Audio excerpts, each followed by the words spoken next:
ओम नमो भगवते वासुदेवाय। जय श्री कृष्ण। दोस्तों, मित्रों, माताओं, बहनों, मैं पंडित अनुज तिवारी आपका अपने YouTube चैनल पंडित के टोटके में बहुत बहुत स्वागत करता हूं। दोस्तों, मित्रों, कहते हैं मंत्रों में बड़ी शक्ति होती है। एक मंत्र जीवन बदल सकता है।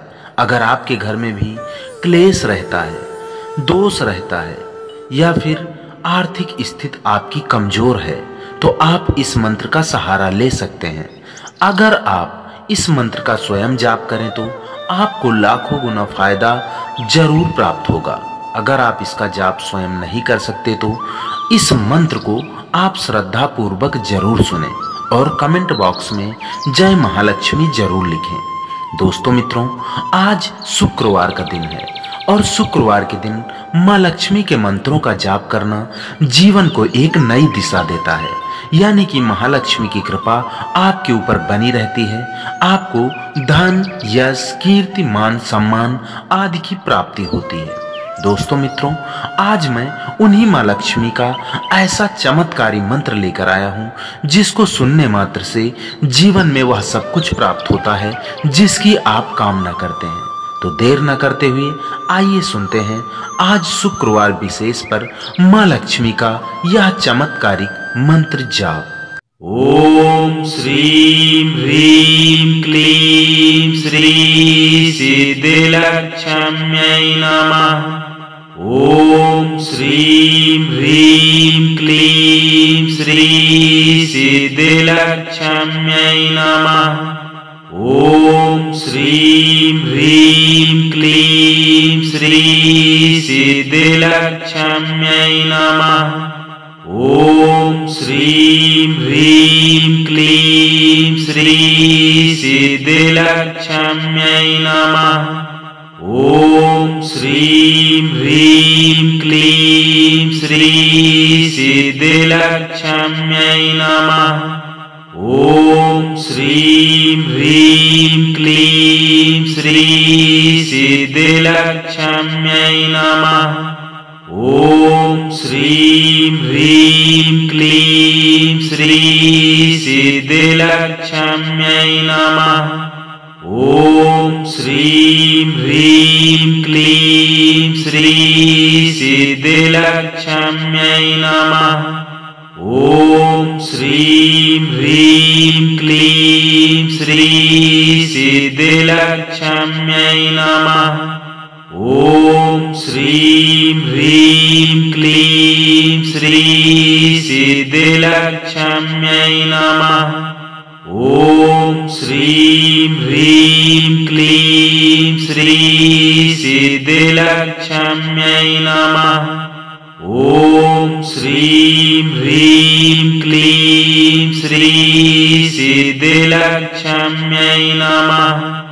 ओम श्रीं ह्रीं क्लीं श्री सिद्धिलक्ष्म्यै नमः। ओम श्रीं ह्रीं क्लीं श्री सिद्धिलक्ष्म्यै नमः।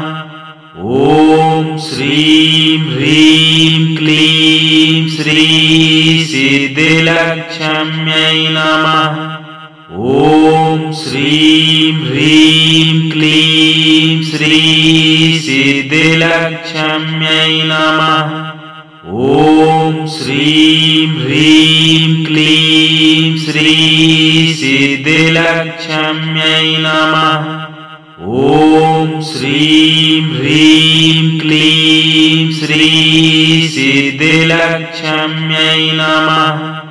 ओम श्रीं ह्रीं क्लीं श्री सिद्धिलक्ष्म्यै नमः। ओम श्रीं ह्रीं क्लीं श्री सिद्धिलक्ष्म्यै नमः। ओम श्रीं ह्रीं क्लीं श्री सिद्धिलक्ष्म्यै नमः। ओम श्रीं ह्रीं क्लीं श्री सिद्धिलक्ष्म्यै नमः। ओम श्रीं ह्रीं क्लीं श्री सिद्धिलक्ष्म्यै नमः। ॐ श्रीं ह्रीं क्लीं श्री सिद्धिलक्ष्म्यै नमः। ॐ श्रीं ह्रीं क्लीं श्री सिद्धिलक्ष्म्यै नमः। ॐ श्रीं ह्रीं क्लीं श्री सिद्धिलक्ष्म्यै नमः।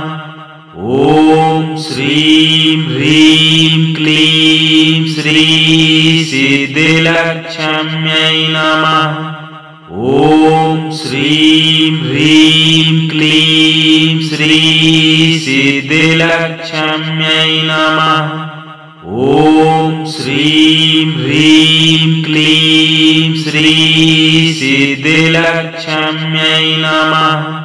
ॐ श्रीं ह्रीं क्लीं श्री सिद्धिलक्ष्म्यै नमः। ॐ श्रीं ह्रीं क्लीं श्री सिद्धिलक्ष्म्यै नमः।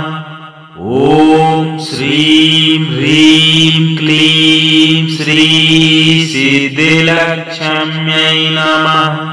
ॐ श्रीं ह्रीं क्लीं श्री सिद्धिलक्ष्म्यै नमः।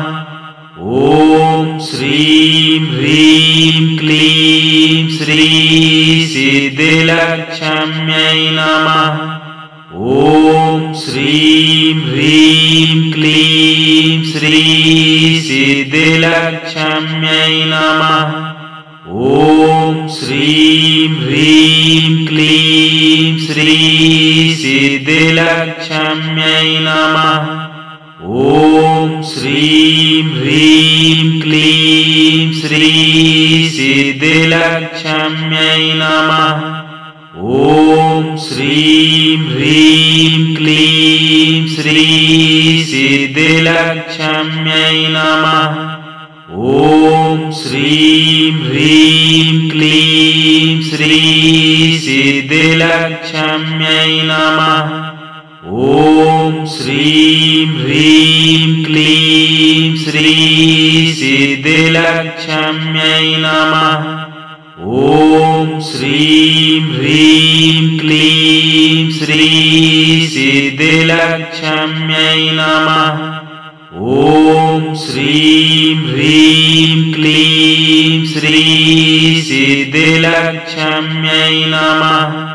ॐ श्रीं ह्रीं क्लीं श्री सिद्धिलक्ष्म्यै नमः। ॐ श्रीं ह्रीं क्लीं श्री सिद्धिलक्ष्म्यै नमः। ॐ श्रीं ह्रीं क्लीं श्री सिद्धिलक्ष्म्यै नमः। ॐ